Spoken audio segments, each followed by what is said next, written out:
Man, thank you, Clay. I wasn't actually expecting that. Thank you guys so much for having me tonight. I'm really excited about just what we get to talk about, and I'm super grateful to Clay. I'll tell you, tonight is very personal. This is very personal to me. It's very personal. And I noticed a trend in this series. You had Carson, who was young. Then you had Clay, who's like normal age. Then they invited me to come tonight. I'm not really sure, I guess I'm sort of creeping into that place where I'm that guy that, he's been around for a while. And but let me tell you, this is personal because when I'm worshiping now, a lot of it is about, I'm learning some different things, but when I worship, I get people in my head, in my mind. And tonight, as I've been thinking about you guys and praying for you guys, this is personal to me, as one, because this is a ministry that influences my family directly in a lot of ways. It influences our church directly in a lot of ways. And as I was just back there singing that he loves us, my prayer is a lot of you, I was just praying, God, let him see that. I think that a lot of you live with way too much pressure on every decision, and that somehow everything that you do is gonna make the wheels either align and get you where you're supposed to be, or they're gonna come off, and you're gonna forever miss God's purpose and your call and your point here on this world. And so every decision, whether it's a decision to date or not to date, what major you choose, what college you go to, all these things are just pressure packed. And everything about it just feeds that. What I hope tonight will do is to free you up, to take some of the pressure off of all the decisions that you're making. And I'll tell you why this is personal to me. I sat down and listened to Carson. I know Carson. Carson, for those of you who don't know, is my son-in-law. He was on our staff long before he was my son-in-law. He's worked like very few people I know do. And Carson is assertive, he's aggressive, he's a visionary, he never stops. And I watched him from the balcony up there, and I watched him deliver a message, and I know the tension in his heart to go, I've got to be present, I've got to remain where God has me. I can't run ahead, I can't rush ahead, knowing that everything in him wants to get to where he needs to be. Because I know Carson, that's a tough thing to wrestle with. And then I heard Clay last week talk about his overflow job. And it just got me thinking. I've been reflecting on that a lot. And Clay, this is one of the reasons this is personal tonight, because I don't think you realize what you do for other people. I met Clay almost 20 years ago. You were a freshman or a sophomore in college. And I remember this as vividly as I was reflecting back. I'd forgotten a lot of that story, partially because I think you just shut certain things out that are hard. And I remember when the church was starting, we were desperate for people. We were desperate for anything that we could get to go in our direction to go. We were trying to always figure out things. I remember I got an invite from Clay and Courtney to go meet. They weren't even married yet. And we went to Chick-fil-A over on Market Street. We sat around. I remember preparing myself. I was going back through and just thinking about this. I don't remember what the conversation was about. I remember a little bit about it. But I remember feeling like I need to do something to impress them enough, or to get them to stay, or to keep doing what they're doing at this church. Or if they don't, then the whole thing's gonna come off, because all the decisions feel like they're that imperative. Everything feels like it's that important. And as I was reflecting on this after last week here in Clay Talk, what I think I wouldn't say failed to realize, what I didn't realize as fully is how much he served to encourage me in those days, to give me just by being a part, just by showing up, just by continuing to encourage me to make the kind of decisions, to do the kind of things that I would do. And so he says, hey, Mike has impacted me, and Clay, you've impacted me. And now you sit here and you've influencing, at a great degree, my family, my two daughters and my son-in-law, and all of you. And so this is very personal, what you guys have done for our church, the interns that are here, that are right around the office all week to give us fuel for this last season that has been so crazy. So I want to be able to share with you sort of my overflow story, if you will. And I want to, more than anything, take some pressure off of you and really place it where it belongs. When Peter would write this in his letter, he says, cast your cares on him The Message paraphrase, Eugene Peterson translates it this way. He says, cast your cares on him, for he is most careful with you. He is most careful with you. You can trust God with your life.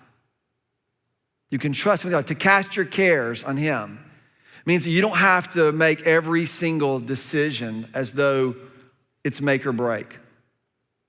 You can trust him with your life. He's careful with you. Okay, that's what we're going to explore tonight. Now, what I want to do is I always have some assumptions when I'm kind of thinking about things, and I need my board. This is more of my security blanket than it is anything else. But a lot of us end up thinking that there's a point here where we find Jesus, and we'll call this point A. Maybe we get a dream or a vision or some sense of what we think God's going to do in us. And then there's a point over here, and we'll just call this, E for lack of a better, because Z's too long, B's too short, so we'll just make it E. And so say this is like where you are, and this is where you want to be in just a few years from now. Maybe 10 years, maybe 20 years, whatever that might be. This is where you want to be, and God's got a plan. I think you would believe that. And how many of you think that it's going to go just like this? Right, you know this. You absolutely know that it's not going to go just like this. So how many of you freak out when it does what you already know it's going to do? Anybody freak out? Lose your mind? Lose your faith? Where's God? How can he do this to me? Look at so-and-so, that person, they party all the time and they get away with it. They do all the things that I can't do, and it just works out for them. We start comparing ourselves. Y'all do this, right? I remember this very well. I remember being a college student not that long ago and feeling like this. And if we know this is how things tend to go, what I want us to do is to try to figure out, not just to go, how do we put up with this, but how do we understand what God is actually doing in this? We're gonna look at the story. I love Joseph. I've been reading back through this, and just for the record, this is not like Joseph, Mary, and Joseph of Jesus. This is Joseph of the Old Testament. And so if you have your Bibles, we're gonna be in Genesis, and we're gonna be around chapter 42, 43, 44, 45, 46, 47, 48, 49, and 50. I'll try to get through it just like that. It'll be fast. If nothing else, it'll be fun. Carson talked about finding purpose in his presence, and Clay talked about the reality of preparation, that God is preparing you for something that you have no idea what it is. And a lot of us are obsessed with purpose. We have this idea, and purpose kind of gets romanticized as this thing that you just find, and then once you find it, you just, what are the 14 steps for me to execute it? And boom, boom, boom, boom, boom, boom, boom, boom, and then you execute it. Purpose is not something for you to find and execute. That's assumption number one. Purpose is not something that you just find and execute. A lot of us treat it like it is. If you could just figure out your purpose, then you could figure out how to do it. It doesn't work that way. And what Clay asked me to talk about is to talk about the reality that purpose is revealed. It unfolds. If something is revealed, it means that you can't see it yet. And that's my second assumption. Purpose is revealed. How? Through faith and by faithfulness. And by faithfulness. It is through faith, and it is by your willingness to trust and to walk and to step, even when, or especially when, things don't work out like you thought they should. Let me go ahead and assure you that things are not going to work out like you thought that they would, like you think they will. They're just not gonna happen. When I thought about this, I was gonna tell you my overflow story. Clay said last week that everyone will have an overflow story. You will have something that you thought was gonna work out one way, and it turns into something completely different. And the crucible moment is what you do with it when that happens.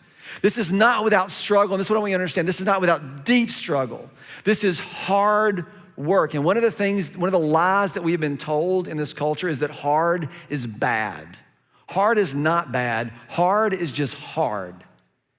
Hard can be beautiful. Hard can be the most forging places for you to actually become the kind of person that God has called you to be, for you to see the kind of things that you long to see. I can tell you for me, I said this, like when we started Port City, we started Port City after I had survived probably 3 of the toughest years of my life.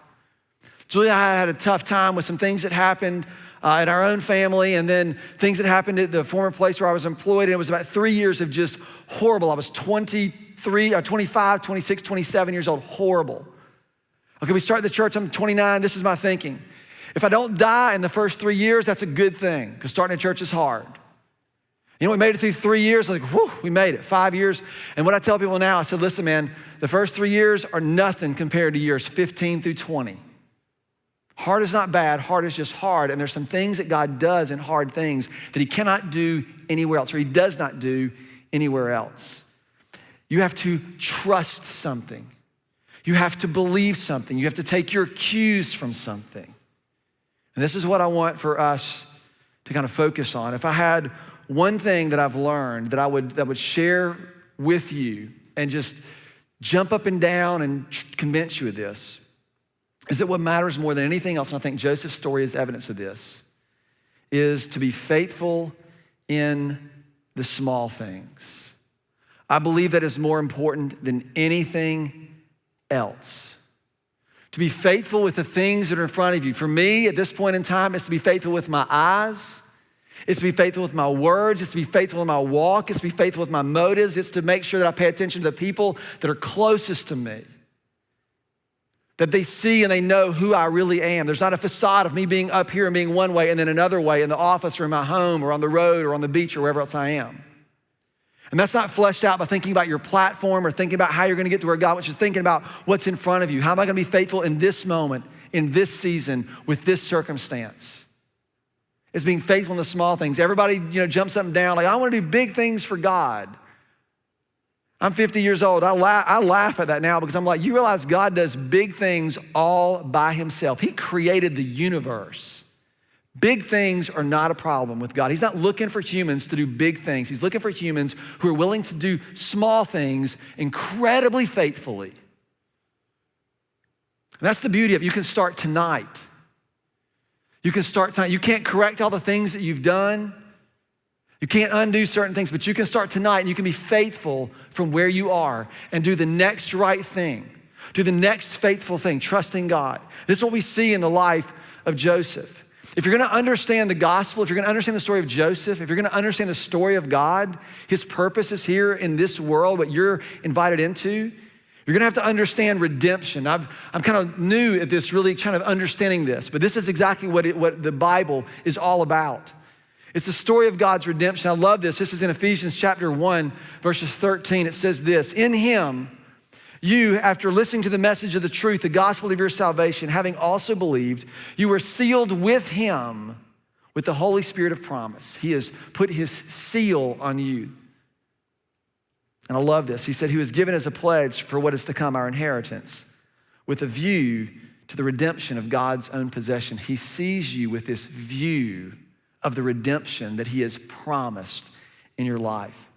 In order for you to understand redemption, the way I think of it is like this, that redemption requires us to stubbornly believe that God uses everything. He uses the breakup. He uses the dysfunction in your family.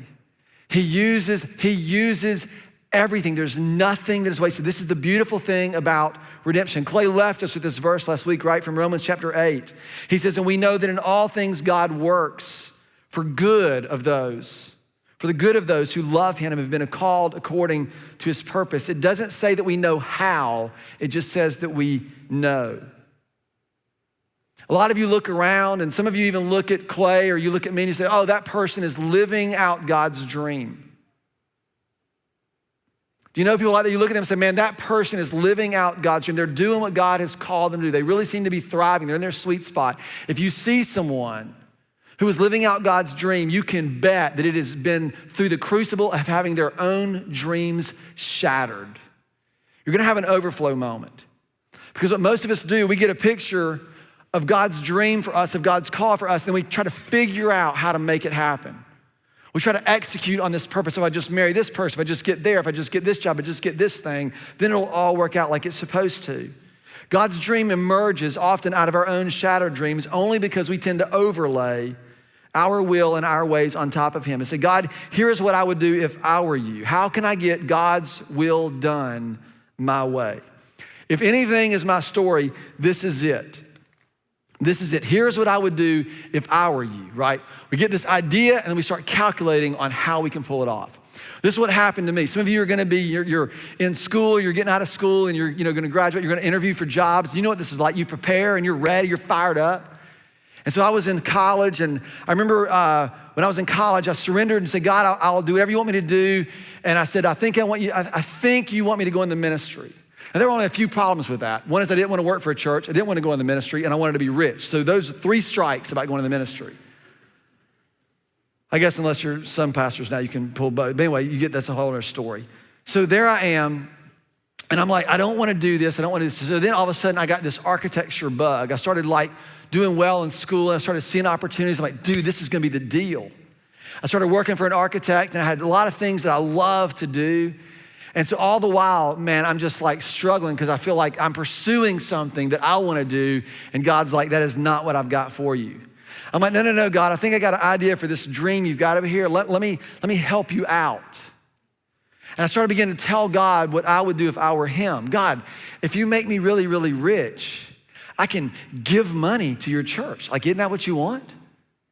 This is a win-win. And I began to think this out. I even went as far as I volunteered. I'd just gotten married. I just graduated from college. I was working in an architecture firm, got a great job. And I was volunteering as a youth pastor in my church. Volunteering, free, they didn't pay me. I just showed up and did it for free. I was ordained as the youngest deacon in our church. And here I am volunteering as a youth pastor, being a deacon in the church, and all the while knowing that I am not doing what God is asking me to do. I'm basically trying to convince God that he could get so much glory through my life if he'll just do it this way. So the kind of backstory of this is when I was 17, I started working at Chick-fil-A. Any Chick-fil-A lovers here? Woo, woo, woo, right? I just read something the other day that says anyway, that's another thing too. So I worked at Chick-fil-A. I worked there all the way through high school. My boss, the guy who was kind of the overseer, the manager of our restaurant, because it was a corporately owned store, he was actually a senior vice president at Chick-fil-A. So he got to know me and Julie, and there was a whole crew of us, and he knew that I wanted to work in architecture, and he said, hey, Mike, we have an opening in our architecture department, in the real estate acquisition department at the corporate headquarters. Would you like to interview? Would I like to interview? Would I like to interview? Are you kidding me? How much more God's will do you get than Chick-fil-A? So I'm like, dude, sign me up. And so I have a shoe in. I filled out my application at the time. This is all paper. So I wrote 5 essays. It's a 17-page application. I handed it to my boss. He takes it directly I got to go have lunch with 2 of the architects who would be hiring me. I got to shake Truett Cathy's hand. I was in. So all I had to do was basically interview for this job. So I practiced. I was ready. I was so fired up. So I'm all ready to go. I got my suit on, and I go up there, and I get there, and I had to take some personality profile tests, and then I sat down, I bypassed all the process to get right to the director of human resources at Chick-fil-A, the big wig in human resources, sit down with an interview with him. Now I was ready. I was ready for him to say, Mike, I've been looking at your applications. Can you just tell me why you want to work at Chick-fil-A? And dude, I was going to talk about God and God's will and how much I love Chick-fil-A and blah, blah, blah. I was like, why do you want to work at Chick-fil-A? This is why. And the very first question out of Cleve Kaiser's mouth, I've had this happen to me probably 3 times in my entire life, where the words that came out of my mouth, I could swear they were not mine. And so I'm sitting there, and I'm all ready for this. He's gonna ask me what I want to work at Chick-fil-A, and I'm gonna tell him why I want to work at Chick-fil-A so bad. He said, Mike, what do you think God wants you to do with your life? And you know what I said? I think he wants me to go in the ministry. I'm like, whoa, get that back, right? Where is that coming from? He said, well, what are you doing here? I said, well, I'm running. He's like, so this interview is going really well. And basically for the next hour, it turns into therapy session for Mike. And at the end of it, I'm like, I'm not getting this job, am I? He said, no. And then he asked me this. He said, Mike, do you know what Jesus asked the disciples to do after his resurrection? I'm thinking, Nope. And now I told him I'm going to ministry. I just failed a Bible quiz. He said he told him to go and wait. He said, but waiting is not passive. Waiting is active. Waiting isn't pursuing God's direction. It's pursuing God's presence. And so that's what I did. And one door after another door opened up, and there was a lot of things that happened in here that took me on a trajectory and a course that I never imagined myself doing. In some ways I did, but in a lot of ways I didn't. And I tell you that because what I felt like God wanted me to do was so important, or was so clear, and I thought I had a crystal clear plan of how I could pull this off. And God was more concerned about forming me into the kind of person that he would use than me being able to do the kind of plan that I thought he wanted me to do. And what I've learned, and this is kind of the one thing that I would say and I would write down, because a lot of you are stuck here. You can't figure out about a relationship or how this fits in or how that job fits, and you can't figure out how it fits. And what I would tell you is this, that my ability, your ability to understand how God will do something has no bearing on his capacity to pull it off. None. Zip. You know what that means? You don't have to figure out or know how God is going to do something. What you do have to do is to be faithful to him. So this is where we pick up with Joseph. We'll run through this, and then I'm going to tell you a couple things, and we'll be done. I'll have to probably hold this right here. So what happens is Joseph is 16 or so. So we'll say this is point A. He gets this dream, right? Remember this from 2 weeks ago? Clay alluded to it. His brothers came and they bowed down to him. That was basically his dream, that the sheaves bowed down to him. And he had the wheat bowed down to him. He had this dream. And he tells his brothers this, and they get sick of hearing about his coat and all this stuff. So they throw him in a pit. He's about 17 years old, and Joseph gets sold into slavery. Okay, so he ends up in slavery. So while you're getting your driver's license, Joseph is off to Egypt to be sold into slavery. He works in Potiphar's household. We don't know how long, but we estimate, I'd say, probably between 7 or so years. So say he's 8 years. He's 25 years old, right? And he is, remember what happens, what Clay taught last week? Potiphar's wife comes on to him, and he resists her demands, and she says, oh my gosh, Joseph tried to jump my bones, or whatever you would just tell them how you say that now in a nice way. And so Joseph has him thrown in prison. So Joseph he's 25 years old, supposed to be graduating from college and getting his kind of thing moving, getting his career moving. And here he is in prison. Here he is in prison. And somewhere in the next couple of years, he meets the butcher and the baker. We don't know exactly when this is. This could be shorter, but you figure he's 27, 28 years old. And he interprets the dream of the baker and the cupbearer. And he says, hey, when these dreams come true, to the cupbearer, you're gonna be back in the presence of Pharaoh. When you're there, can you remember me? He's 28 years old. And the cupbearer gets back into the presence of the king. This is all from Clay's message last week. And it says that he forgets. And it seems to be that 2 years go by. Now he's 30 years old. He's 30 years old. From the time he was 17 to the time he was 30, this is his life. You think he wasn't frustrated? You think he wasn't ticked or worried? God, where are you? And it's interesting when you look back through the story, what you'll notice over and over again, it says, oh, the Lord was with Joseph. Oh, the Lord was with Joseph. He's in prison. Oh, the Lord was with him. He's in slavery. Oh, the Lord is with him. Well, thanks for being with me. That's some help you are. And wouldn't you be thinking that? So now he's 30 years old. Think about you. You're 17, you're 19, 20, 21, 22. And you're like frustrated because you're like at UNCW or you're at Cape Fear and you can't like figure out how, and he's like, this is where he's at. Like he's feeling it. You actually see this in the story we're gonna read. 30, he interprets the dreams of Pharaoh. And at that point, he is restored or promoted to the second in command. He says, hey, Pharaoh, here's the interpretation of your dreams. Pharaoh has a dream, fat calf, skinny calf, or cows. And Joseph says, hey, for 7 years, there's gonna be plenty. We're gonna have gangbuster harvest. And then 7 years, there's gonna be famine. And Pharaoh says to Joseph, man, thank you for telling me you're in charge of navigating these next 14 years. And so what we know is that for 7 years, Joseph was in charge and he addressed this famine preparation. That was his job for 7 years, getting it done in Egypt. Okay, sounds like things have started to turn the corner. The life that he had known was past. But think about Joseph's track record. Every time something good happened to him, something else happened. How hesitant you think Joseph is as things are good and things are good and things are good and things are good. And then 2 years in, he's about 39 years old. His father, Jacob, is in Canaan. They're running out of food. He says, I hear they have food in Egypt. And he sends his sons to go and to get food in Egypt. Do you see where this is going? The brothers are coming. They got to get food from Egypt. And guess who they got to see to get the food from? The brother who they sold into slavery. How fun would that be if you were Joseph? Here they come. And it says this. This is where I want us to look because this is so powerful.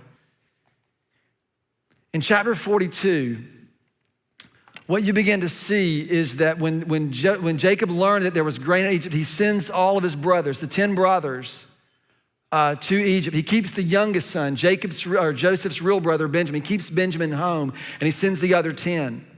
And so they go there, and then when Joseph's now the governor of the land, this is in chapter 42, verses 6 and following, Joseph saw his brothers, and he recognized them. But he pretended not to, and he spoke to them harshly. What are you doing here? Where have you come from? Like, we've come from Canaan. We're here to get food. Look at this in verse 8. Although Joseph recognized his brothers, they did not recognize him. And then he remembered his dreams about them, and he said to them, you are spies. You have come here to see where our land is unprotected. What an odd response. He sees them and what I love here, because this sounds like it goes in one sentence, but I think you imagine the emotion of Joseph as he sees his brothers and all this tension. He's like, they're the ones who sold me to slavery. In fact, it'll record later on down here how Joseph pleaded for his life when they threw him in the pit. He begged them not to do it. He begged them. This is not without frustration and emotion and anger. And as he would see them, you'll see he had to turn away multiple times and he wept. And then what follows, and I don't have time to get into all this, it's actually comical, almost comical. But he says, okay, you guys are here, they don't recognize him. He goes, you can buy some food, but I want to know, do you have any other brothers or a father? So our father's still alive and we have one younger brother. He says, I want you to go and bring your younger brother to me. And they're like, what? And so he basically says, all right, I'll send you guys around, but you got to leave one of them here as a prisoner. He takes Simeon as prisoner. He sends the other ones back with the grain. And it's a long story and their money. If you read this, it's pretty interesting. But he basically just plays with them. He just toys with them. Now you imagine if you were the younger brother who'd gotten thrown in the pit, sold into slavery, you would have a field day with your brothers. What I think is so powerful about this, that when they return, they come back in chapter 45 or 44 with Benjamin. And so now Joseph sees all of his brothers back in one place. Simeon's in prison and all of his brothers are there. And it says that when he looked down and he saw his brother Benjamin, his mother's own son, is this the youngest brother that you've told me about? And it says that he was deeply moved at the sight of his brother and he went to his private room and he wept there. And after he washed his face, he came out and controlling himself, he says, I want you to bring them in and let's have a big dinner. So he brings his brothers in, have a big dinner. They still have no idea who he was. And it just seems like there's this tension in Joseph's heart. You know what he's wrestling with? Do I get them back? Or do I continue to be faithful? Do I take matters into my own hand or do I do something different? This is what I think is so unbelievably powerful about this story. Because what a lot of us think, and there's this internal struggle that goes on chapter after chapter after chapter until Joseph is able to say, here's what I think God is doing. And what I want you to get out of this, I think we could spend hours in this. We don't have that kind of time tonight. What I want you to understand is the struggle The struggle that you're going through, the struggle that Joseph had, do I, it's just back and forth. Do I punish them for what they did to me, or do I let them off the hook? Do I have my way here, or do I do something for them? What do I do here? How do I resolve this tension in me? The struggle is not evidence that you are forsaken, but rather it's a place, a space, a crucible that determines who you trust, where your faith is. When things get hard, when you start to struggle with how you're gonna respond, how you're gonna be faithful in certain moments, a lot of us feel like we've been forsaken. But what it is a place where we get to determine who it is that we trust. I can tell you story after story about my own life, going through college and wrestling with, why do I not take advantage of the things that are in front of me now? God, surely in vain, surely I've done all the things you've asked me to do, and it doesn't seem to be getting me ahead. All my friends who do all the things that I wanna do, all get ahead. I've been faithful, what about me? Have you ever had those pity parties with God? I spent a lot of Friday nights, Thursday nights, alone in my dorm room in college. A lot. Because all my friends were out partying, and for some reason I said, God, I just don't think that's what I'm supposed to be doing. And the emotions were all over the place. Sometimes it was like a sense of self-righteousness, like I'm so much better than everybody. Sometimes it was just a sense of anger, like, God, they're getting away with it. I remember one night I was having a pity party in my dorm room about this very thing, and I was reading my Bible, which I would do because that's what I was taught to do. It's like, oh, you just go read your Bible, God will speak to you. I'm like, okay, whatever. Psalm 73, I was reading, and it says this. It's like one of the times I remember like God going, you know exactly what I'm talking about. And Moses was whining to God. And this is what he said, surely in vain, or David, surely in vain I have kept my heart pure. That's exactly how I felt. God, it's all in vain. All this stuff that I'm doing has no bearing. I could be out partying, I could be doing this, I could be doing that. I don't understand how any of this is gonna serve anything over here. Surely in vain I've kept my heart pure. You keep reading, the psalmist keeps whining. And at the very end, he kind of comes to the end of himself, and this is what he says. This is like Psalm 73, 23, 24, 25, verse 25. He says, whom have I in heaven but you?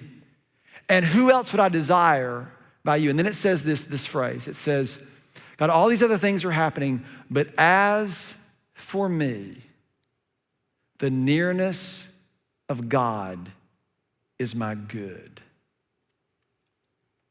And it was a moment for me to say right then and right there, but as for, regardless of what anybody else does, right here, right now, but as for me, my resolve is that your nearness is going to be my good. I do not understand how that's gonna benefit, how it's gonna play itself out. I'm not even sure if it's gonna pay off the way I want it to, but I'm going to trust that. When I felt like I'd been forsaken, it became this space for me to declare where my faith would rest, where my faith would rest. Y'all, those of us who follow Jesus, its promise is that we are never forsaken. But sometimes it sure feels like it, doesn't it? God's dreams don't get done without the shattering of ours. This is how Joseph would kind of sum this up in Genesis chapter 45, verse 4 through 8. So Joseph now has had enough. He's gonna reveal himself to his brothers. I don't know if he had one of those big giant head things on, and I don't know how he did it. I'd have loved to know. But Joseph brings them all in the room and says he can no longer control himself. He sends everybody out of the room, and he says to his brothers, it's me. It's me. And look at how he says, because you can imagine if you're his brothers and your brother who you sold into slavery is the second in command of Egypt, and he's like, you're in front of him, you're like, I'm dead. They're like, bro, Joseph, you're the cool. We always knew you were the cool. We didn't mean it. It was Reuben. It was like blaming it. You can imagine all that's going down. Here's what Joseph says in verse 5. And now do not be distressed and do not be angry with yourselves for selling me here. Listen to this. Because it was to save lives that God sent me ahead of you. For 2 years now, there had been a famine in the land. In the next 5 years, it's going to be worse. But God sent me ahead of you to preserve for you a remnant on the earth and to save your lives by great deliverance. So then it was not you who sent me here, but God.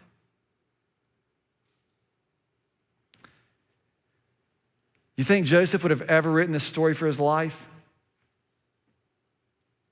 You think he'd have ever written this for his life? Joseph's 50 years old. He's my age. He's at the top of his game in Egypt. He's got his whole family there. He's feeding everybody.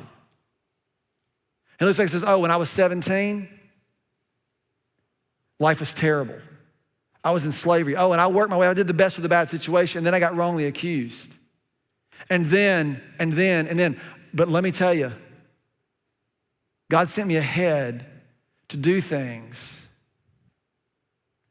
that he knew would be important years and years and years and years from now. Y'all, Joseph's slavery actually became the provision for an entire nation. And what I would tell you is that Joseph remained faithful in all these places where he really couldn't even be expected to be.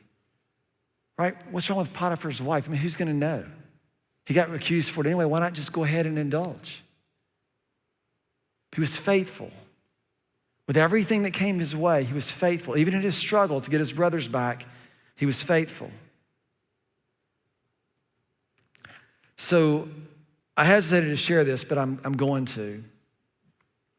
The story about my Chick-fil-A episode, I wrote a book several years ago. I don't even think my youngest daughter's read it yet. Sorry, I said I wasn't thinking under the bus, and I just did. But I wrote this story in a book, and one of the things you have to do whenever you're gonna publish a book and put it out for people to read is you have to get permission from the people that you're gonna use their name. And Cleve Kaiser was a person who I was gonna say, hey, Cleve Kaiser, I met with him, and he's the one who asked me that question, what do you think God wants you to do? So part of my job, I had to go and I had to call these people and tell them I was using this in a book and get their permission to use it. So at this time, Port City Church was already up and running, and things were, like they are. It was kind of crazy and all that. So I called Cleve Kaiser. And I said, Mr. Kaiser, this is Mike Ashcraft. You have no idea who I am, but if you have like 3 minutes, let me tell you this story. And I recall, because you figured he'd been the HR director for 30 years. He had interviewed thousands and thousands and thousands of people just like me. Mr. Kaiser, this is Mike Ashcraft. You have no idea who I am. If you have 3 minutes, can I tell you this story? And I told him, I said, Mr. Kaiser, when I was sitting there, you could have asked me a lot of questions, but you asked me, what does God want me to do? And then blah, the wheels came off of the interview. I said, I honestly thought that God had snatched the rug out from underneath me because this was my ticket. I said, but now 20-something years later, I'm on staff and the pastor of a church, and we reach thousands of people every weekend and lots of students, and we have missionaries around the world, and God has really done incredible things through our church, and it's because you asked me that question. And this is what he said to me. He said, Mike, that's so encouraging to hear. I do thousands of interviews like that, and I try to be faithful in every encounter because you never know how God is going to use it. You never know. You just never know. So here's where I want the pressure to come off of you. You don't find God's purpose by searching for it. God, show me your purpose, show me your purpose, show me your purpose, show me your purpose. This leads to obsession. It's marked by pressure. It's marked by the fear of missing it. Oh my gosh, I picked the wrong major. Oh my gosh, I picked the wrong college. Oh my gosh, and everything is on the line. We overthink, we hesitate, we get afraid.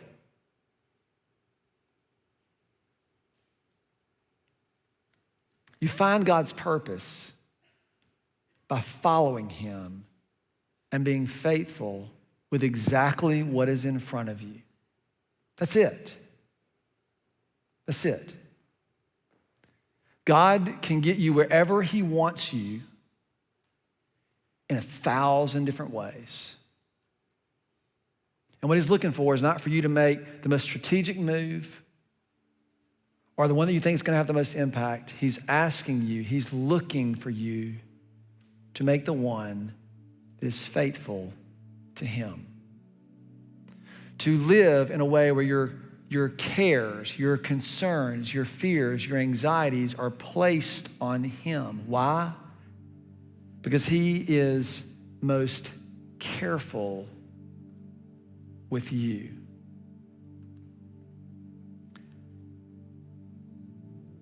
It's right here.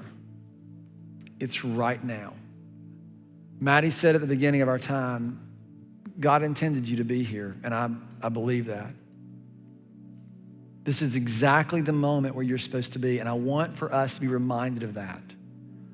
I want for you to declare your confidence that I love the opening line of this song. It says, that